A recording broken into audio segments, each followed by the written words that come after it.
मित्रों, आज उपयोगिता विश्लेषण का अध्ययन करेंगे। उपयोगिता विश्लेषण में सबसे पहले हम उपभोग का अर्थ समझने की कोशिश करेंगे। किसी वस्तु या सेवा के प्रयोग द्वारा आवश्यकता संतुष्टि की क्रिया को उपभोग कहा जाता है। उपभोग क्रिया के अंतर्गत वस्तु या सेवा में निहित उपयोगिता का प्रयोग करते हैं। किसी वस्तु या सेवा में जो उपयोगिता है उसका प्रयोग किया जाता है और इसके लिए वस्तु या सेवा का अंतिम प्रयोग होना आवश्यक होता है।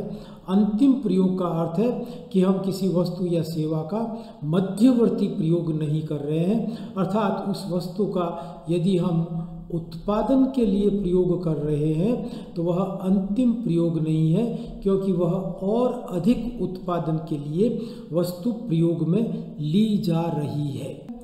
आवश्यकता मनुष्य की प्रभावपूर्ण इच्छा को कहते हैं और प्रभावपूर्ण इच्छा वह होती है जिसको पूरा करने के लिए उपभोक्ता के पास पर्याप्त साधन होते हैं और साधनों को व्यय करने की तत्परता होती है। अर्थात इन तीन बातें होने पर वस्तु या सेवा की इच्छा होना, इच्छा को पूरा करने के लिए हमारे पास पर्याप्त साधन होना और साधन होने के साथ साथ साधनों को व्यय करने की तत्परता होने पर ही वह इच्छा आवश्यकता का रूप लेती है। यदि हमारी वस्तु की इच्छा है, पर्याप्त साधन भी है, लेकिन उसे व्यय करने की तत्परता नहीं है, तो वह इच्छा ही रहेगी, आवश्यकता नहीं बनेगी। यह आवश्यकता और इच्छा में अंतर भी है। आवश्यकताएं तीन प्रकार की होती है: अनिवार्य आवश्यकताएं, आरामदायक आवश्यकताएं और विलासिता संबंधी आवश्यकताएं। अनिवार्य आवश्यकताएं जीवन के लिए आवश्यक कार्य कुशलता बनाए रखने में सहायक वस्तुओं व सेवाओं की होती है, जैसे प्रकाश, हवा, पानी, भोजन, मकान, वस्त्र। ये अनिवार्य आवश्यकता है जो जीवन जीने के लिए आवश्यक होती है। दूसरी होती है आरामदायक आवश्यकताएं, कहते हैं हम, जिन्हें कंफर्ट्स बोलते हैं। वे वस्तुएं व सेवाएं जो हमें बेहतर जीवन जीने के लिए व कार्य कुशलता में वृद्धि करने में सहायक होती है, वे सभी आरामदायक आवश्यकताएं कहलाती है, जैसे पंखा, कूलर, स्कूटी इत्यादि। तीसरी होती है विलासिता की आवश्यकताएं, लग्जरीज। जीवन जीने के लिए इन वस्तुओं और सेवाओं की कोई आवश्यकता नहीं होती, ज़रूरी नहीं होती है, लेकिन उच्च स्तरीय जीवन जीने के लिए इन वस्तुओं और सेवाओं का प्रयोग होता है और ये वस्तुएं व सेवाएं हमारी कार्य कुशलता में कमी करती है। ये सभी वस्तुएं विलासिता संबंधी आवश्यकताएं कहलाती है और इसके लिए उदाहरण दे सकते हैं हम लग्जरी कार या ज्वेलरी या एयर कंडीशनर आदि। आवश्यकताओं की विशेषताएं। मनुष्य की आवश्यकताएं अनंत होती है। एक आवश्यकता को पूरा करेंगे, दूसरी उत्पन्न हो जाएगी, दूसरी पूरी करेंगे, तीसरी पूरी हो जाएगी। इनकी संख्याएं अनंत होती है, एंडलेस होती है। दूसरा है आवश्यकता विशेष की पूर्ति संभव है। किसी पर्टिकुलर आवश्यकता की पूर्ति की जा सकती है, उसको संतुष्ट किया जा सकता है और संतुष्टि के लिए सीमांत उपयोगिता ह्रास नियम लागू होता है। तीसरा है आवश्यकताएं पुनः उत्पन्न होने वाली होती है। अधिकांश आवश्यकताएं एक बार पूरा करने के बाद दोबारा उत्पन्न हो जाती है। कई आवश्यकताएं जल्दी से उत्पन्न हो जाती है, कई आवश्यकताएं देरी से उत्पन्न होती है, पुनः उत्पन्न होने वाली होती है। आवश्यकताएं भिन्न भिन्न महत्व की होती है, उनकी इम्पोर्टेंस अलग अलग होती है। कुछ आवश्यकताएं बहुत ही महत्वपूर्ण होती है, कुछ आवश्यकताएं कम महत्वपूर्ण होती है। पहले महत्वपूर्ण आवश्यकताओं को पूरा किया जाता है, बाद में कम महत्वपूर्ण आवश्यकताओं को पूरा किया जाता है।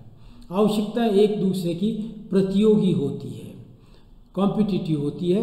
एक आवश्यकता को पूरा करते हैं तो बीच में दूसरी आवश्यकता उत्पन्न हो जाती है और हमें ये सोचना पड़ता है कि पहले किस आवश्यकता को पूरा करें।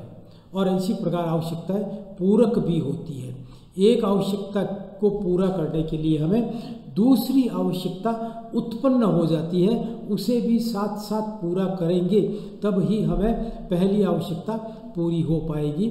जैसे कार की आवश्यकता पेट्रोल की आवश्यकता को उत्पन्न कर देती है, ये पूरक आवश्यकताएं कहलाती है।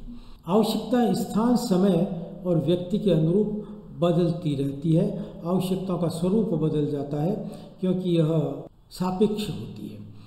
किसी वस्तु की आवश्यकता एक स्थान पर हो सकती है, दूसरे स्थान पर बिल्कुल ही नहीं होगी। जैसे ठंडे प्रदेशों में गर्म कपड़ों की आवश्यकता होती है, लेकिन गर्म प्रदेशों में कपड़ों की आवश्यकता नहीं होती है। इसी प्रकार समय अनुरूप और व्यक्ति के अनुरूप भी आवश्यकताएं बदलती है। उपयोगिता का अर्थ, मीनिंग ऑफ यूटिलिटी, किसी वस्तु या सेवा में आवश्यकता संतुष्टि के गुण या क्षमता को उपयोगिता कहते हैं। कोई वस्तु हमारे लिए उपयोगी तभी ही है जब हमारी किसी आवश्यकता को संतुष्ट करे, उसमें इतनी क्षमता है या उसमें ऐसा गुण है, तो उसको हम उपयोगिता कहते हैं। यह एक आत्मनिष्ठ सब्जेक्टिव, उपयोगिता सब्जेक्टिव है तथा अंतरालोकनीय धारणा है। यह देख नहीं सकते, इसे हम तोल नहीं सकते। उपयोगिता का अर्थ प्रत्याशित उपयोगिता से लगाया जाता है, जबकि संतुष्टि का अर्थ प्राप्त उपयोगिता से लगाया जाता है। अर्थात उपभोग से पहले की स्थिति प्रत्याशित वह उपयोगिता कहलाएगी और उपभोग के बाद की स्थिति को हम संतुष्टि, अर्थात वास्तव में हमने कितनी उपयोगिता प्राप्त की, उसे हम संतुष्टि कहते हैं। अर्थशास्त्र में यह मान लिया जाता है कि उपयोगिता जो एक्सपेक्टेड है और संतुष्टि जो रियलाइज्ड है, दोनों बराबर होती है। अर्थात अर्थशास्त्र में या उपयोगिता विश्लेषण में उपयोगिता या संतुष्टि का एक समान अर्थ लगाया जाता है। उपयोगिता की विशेषता है, उपयोगिता का संबंध उपभोग वस्तुओं से होता है। उपभोग वस्तुएं वे वस्तुएं हैं जो हमारी आवश्यकता को संतुष्ट करती है और जिन्हें हम अंतिम रूप से प्रयोग में लेते हैं। उपयोगिता वस्तु का वस्तुगत गुण नहीं है, यह एक आत्मनिष्ठ सब्जेक्टिव गुण है। वस्तु का वस्तुगत गुण वस्तु के साथ बदलता जुड़ा होता है, वह समय स्थान परिस्थिति व्यक्ति के अनुरूप बदलता नहीं है। जैसे वस्तु का भार, वस्तु का आयतन, वस्तु की लंबाई, वस्तु का रंग, ये वस्तु के साथ जुड़े होते हैं। लेकिन उपयोगिता ऐसा गुण नहीं है, यह आत्मनिष्ठ है। उपयोगिता एक मनोवैज्ञानिक धारणा है, साइकोलॉजिकल मैटर है, जो स्थान समय परिस्थिति के अनुरूप बदलता है। उपयोगिता एक सापेक्ष धारणा है, रिलेटिव कॉन्सेप्ट है, अर्थात स्थान समय परिस्थिति व्यक्ति के अनुरूप उपयोगिता बदलती रहती है। उपयोगिता का संबंध लाभदायकता से नहीं है। कोई ये आवश्यक नहीं है कि प्रत्येक वस्तु हमें जिसमें उपयोगिता है उससे लाभ ही प्राप्त होता हो। यदि कोई वस्तु चाहे हानिकारक भी है और किसी उपभोक्ता को संतुष्टि देती है तो उसमें उपयोगिता है। जैसे शराब का प्रयोग करने वाले के लिए उपयोगिता है, चाहे वह उसके स्वास्थ्य के लिए हानिकारक भी है। उपयोगिता वस्तु की इच्छा की तीव्रता पर निर्भर करती है, अर्थात वस्तु की इच्छा की तीव्रता अधिक होने पर उपयोगिता भी अधिक होती है और तीव्रता कम होने पर उपयोगिता भी कम मिलती है। उपयोगिता का सृजन संभव है, अर्थात हम उपयोगिता को क्रिएट कर सकते हैं, उसको सृजित कर सकते हैं। जैसे वस्तु का रूप बदलकर उपयोगिता सृजित हो सकती है, समय बदलकर, स्थान बदलकर, अधिकार बदलकर, ज्ञान बदलकर। इन उपयोगिता के माप के संबंध में दो दृष्टिकोण उपलब्ध है। पहला है गणनावाचक दृष्टिकोण एंड दूसरा है क्रमवाचक दृष्टिकोण। पहले लेते हैं हम गणनावाचक दृष्टिकोण, कार्डिनल अप्रोच। गणनावाचक दृष्टिकोण वाले अर्थशास्त्री जेवेंस, वॉलरस, मार्शल, पीगू आदि के अनुसार वस्तु या सेवा के उपभोग से प्राप्त होने वाली उपयोगिता को मुद्रा रूपी पैमाने से संख्याओं में व्यक्त किया जा सकता है या संख्या के रूप में मापा जा सकता है। अर्थात ये सभी अर्थशास्त्री ये मानते हैं कि उपयोगिता को मापा जा सकता है। वस्तु प्राप्त करने के लिए उपभोक्ता जो कीमत भुगतान करता है वही उपयोगिता का माप होता है। ये कार्डिनल अप्रोच। दूसरा है क्रमवाचक दृष्टिकोण या ऑर्डिनल अप्रोच। ऑर्डिनल अप्रोच मानने वाले अर्थशास्त्री Pareto, Hicks, Allen, Samuelson, Neumann आदि के अनुसार उपयोगिता एक मनोवैज्ञानिक धारणा है और सापेक्ष धारणा है। इसके कारण इसे संख्याओं में व्यक्त नहीं किया जा सकता है। मुद्रा रूपी पैमाना जो कार्डिनल अप्रोच वालों ने मापा था वह पैमाना भी अनिश्चित है और अस्थिर है। इनके अनुसार वस्तुओं की विभिन्न इकाइयों या विभिन्न वस्तुओं से मिलने वाली उपयोगिता की तुलना की जा सकती है, कंपैरिजन किया जा सकता है और तुलना के आधार पर इन्हें क्रम दिया जा सकता है, ऑर्डर दिया जा सकता है, जैसे first, second, third, fourth, fifth. अर्थात पहली इकाई से मिलने वाली उपयोगिता दूसरी इकाई से मिलने वाली उपयोगिता से अधिक है या कम है। उसको अधिक है तो उसको फर्स्ट ऑर्डर दे देंगे, कम है तो सेकंड ऑर्डर दे देंगे। तो इस तरह क्रम दिया जा सकता है, ऑर्डर दिया जा सकता है, संख्याएं भी दे सकता है 1, 2, 3, 4, 5 और तुलना कर सकते हैं कि कौन सी इकाई से या वस्तु से उपयोगिता अधिक है या कम है। उपयोगिता के रूप कार्डिनल अप्रोच के अनुसार अर्थात गणनावाचक दृष्टिकोण के अनुरूप उपयोगिता को मापा जा सकता है और मापने के दो रूप है। पहला है कुल उपयोगिता, टोटल यूटिलिटी, शॉर्ट में हम इसे TU से डिनोट करते हैं। किसी वस्तु की उपभोग की गई सभी इकाइयों से प्राप्त उपयोगिताओं का योग कुल उपयोगिता कहलाता है। वस्तु या सेवा के उपभोग के साथ प्रारंभ में कुल उपयोगिता बढ़ती है, एक बिंदु पर अधिकतम हो जाती है और तत्पश्चात घटने लगती है। तो एक एक इकाई की उपयोगिताओं का योग करेंगे तो हमें कुल उपयोगिता प्राप्त होती है। दूसरा कॉन्सेप्ट है सीमांत उपयोगिता, मार्जिनल यूटिलिटी। इसका अर्थ है किसी वस्तु की उपभोग मात्रा में एक इकाई से परिवर्तन करने पर कुल उपयोगिता में होने वाला परिवर्तन सीमांत उपयोगिता कहलाता है, मार्जिनल यूटिलिटी कहलाता है। बोल्डिंग ने भी इसको परिभाषित किया, वस्तु की किसी मात्रा की सीमांत उपयोगिता कुल उपयोगिता में वह वृद्धि है जो उपभोग में एक और इकाई की वृद्धि के परिणाम स्वरूप प्राप्त होती है। इसको मापने का सूत्र इस प्रकार है, x वस्तु की सीमांत उपयोग है x वस्तु की कुल उपयोगिता में परिवर्तन, change, delta in total utility को विभाजित करेंगे हम x वस्तु की मात्रा में परिवर्तन से। मात्रा को सपोज q से डिनोट करते हैं तो डेल्टा q। तो इसका सूत्र इस प्रकार होगा MUX is equal to delta TU upon delta Q।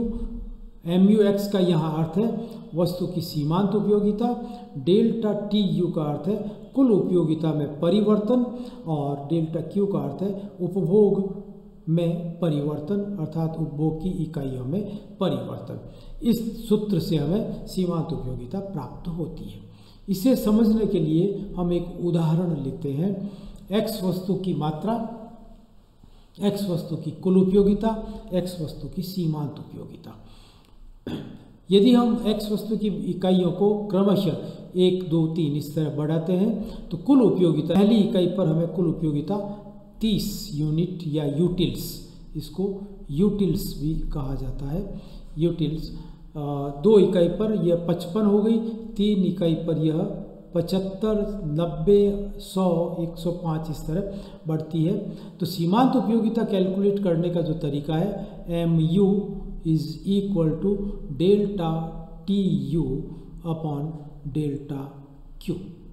तो यहाँ कैलकुलेट करेंगे तो जब मान लीजिए यह 0 इकाई थी तो 0 पर 0 टोटल यूटिलिटी थी, अब 1 इकाई किया तो परिवर्तन आया 1 का, और इधर कुल उपयोगिता में परिवर्तन आया 30 का, तो 30 upon 1 30 upon 1 is equal to 30। तो इस तरह ये 30 इकाई, 1 इकाई से हम 2 इकाई पर गए तो delta Q is equal to 1, और 30 से यहाँ 55 हुआ तो delta TU is equal to 25। तो अब 25 अपॉन 1 इज इक्वल टू 25। इसी तरह आगे जब 3 इकाई 4 इकाई 5 इकाई करते हैं तो यहाँ का अंतर 20, फिर आगे 15, फिर आगे 10, 5, 6ठी इकाई और 7वीं इकाई पर कुल उपयोगिता बराबर है, अर्थात 7वीं इकाई से हमें कोई उपयोगिता अतिरिक्त नहीं मिल रही है, तो सीमांत उपयोगिता 0 है। और इसके बाद भी अगर उपभोग बढ़ाया जाता है तो 8वीं इकाई की सीमांत उपयोगिता निगेटिव हो जाएगी, ऋणात्मक हो जाएगी। इस तरह 1 इकाई उपभोग बढ़ाने पर कुल उपयोगिता में होने वाला परिवर्तन सीमांत उपयोगिता होता है। दूसरी इकाई की सीमांत उपयोगिता 25, तीसरी इकाई की सीमांत उपयोगिता 20। तो इस तरह सीमांत उपयोगिता का कैलकुलेशन। यदि हम इस काल्पनिक उदाहरण को एक ग्राफ के रूप में प्रदर्शित करें तो यह ग्राफ इस तरह बनता है। यहाँ x अक्ष पर वस्तु की मात्रा लिया गया है और y अक्ष पर कुल उपयोगिता और सीमांत उपयोगिता को प्रदर्शित किया गया है। हमने 0 पर 0,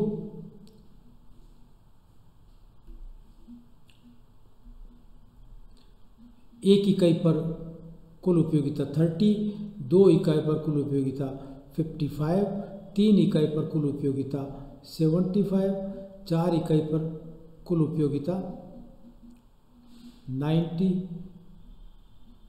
5 इकाई पर 100, 6 इकाई पर 105, 7वीं इकाई पर 105 और इस तरह ये। तो इन सभी बिंदुओं को यदि मिला दें तो ये वक्र बन जाता है, इसको हम टोटल यूटिलिटी वक्र कहेंगे।